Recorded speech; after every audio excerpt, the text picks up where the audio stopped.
Like and subscribe. Pretty please. Doctors who have been in an "is anybody here a doctor" situation. What happened? My mom has had to respond twice on flights when someone was in distress. The first time was in the air and a guy was having a diabetic low. She monitored him until we landed.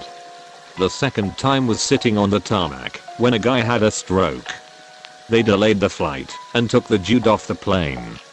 She also said that after the first one, the airline sent her a thank you card and said please use these enclosed vouchers to get tickets to a destination of your choosing, but they forgot to include the vouchers.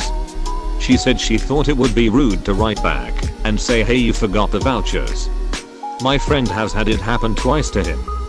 Both heart related in restaurants. Was able to use a defibrillator to save one's life and the other unfortunately passed. Defibrillators don't work if the heart is completely stopped, and CPR is a long shot and didn't work in this case. What is it about restaurants? I witnessed someone legitimately choking in a restaurant years ago. A friend with me used to provide first aid training, including CPR and Heimlich. 5 seconds after the lady's daughter screamed for help, a guy was already trying the Heimlich.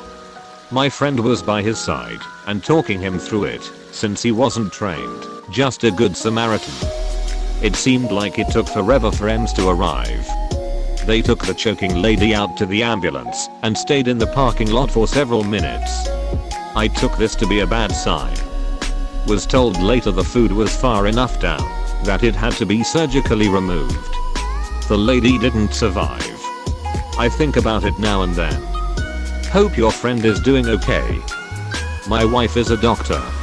She passed out on a plane trip and we had to see if there were any other doctors. My father, doctor, 30 years ago, was sent to work in southern Italy, although he already lived with my mother in the north, and a large part of the salary ended up in tickets to return by plane every weekend. The fact is that during the flight to the south, lasting about 1 hour, they do not give anything to eat. Except they pass with a trolley to give candies. Needless to say, the classic situation of the old woman who chokes on it and cannot breathe. My dad was called, and with a few heavy blows on the back, he managed to get the candy out of the poor old woman. A week goes by, and the day of the return. On the plane comes the trolley, with the candies passes promptly, and out of nowhere a girl sitting in front of my father, who was trying to get one, is blocked by her friend. Don't take it. Last week they told me that an old woman got choked up, and to free her a doctor had to slap her really hard on the back.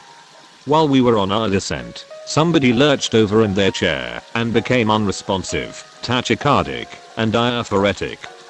The whole episode lasted for about 2 minutes. Then he woke up and vomited. I figured he had an arrhythmia and recommended he not take his connecting flight to Cleveland and instead go to the ER. EMS was waiting on the ground and helped him off the plane. I actually saw him again on my return flight home.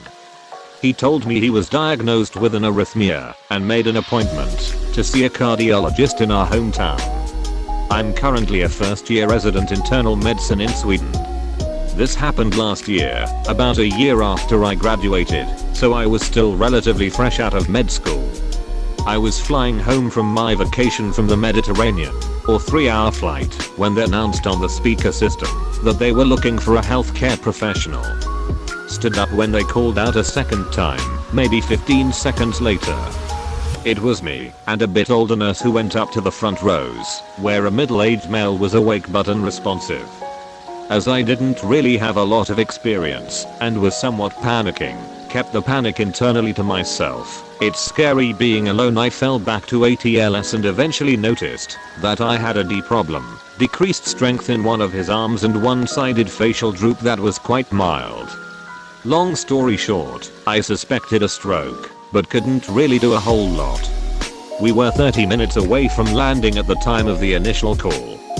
They didn't deviate or anything. I didn't feel like I did that much, to be honest, except say that I suspected a stroke and asked if they could call an ambulance to the airport.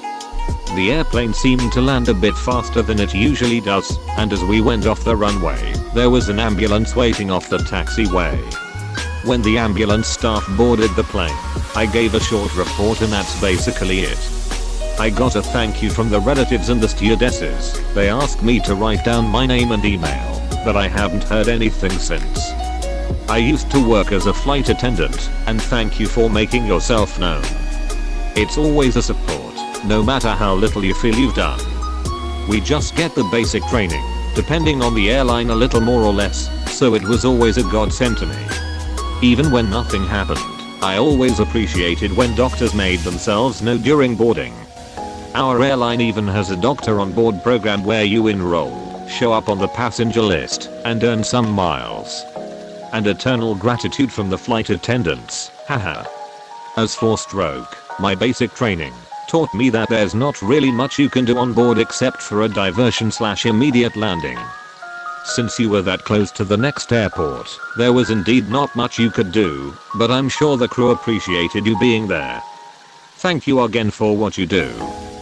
I'm not a doctor, but I'm a nurse. Just yesterday morning, I heard these women screaming in the hallway of my hotel, "We need help. Does anyone know CPR?" I ran out the door and told these women I was a nurse. They took me to the front lobby, where they found a young woman who seemed to have overdosed. She wasn't breathing, but she had a pulse at first. It started to get weaker then stopped altogether.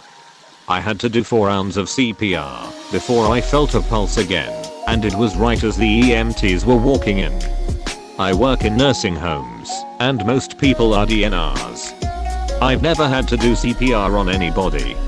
It's crazy that was my first time, and it was at a fucking hotel, and not even work.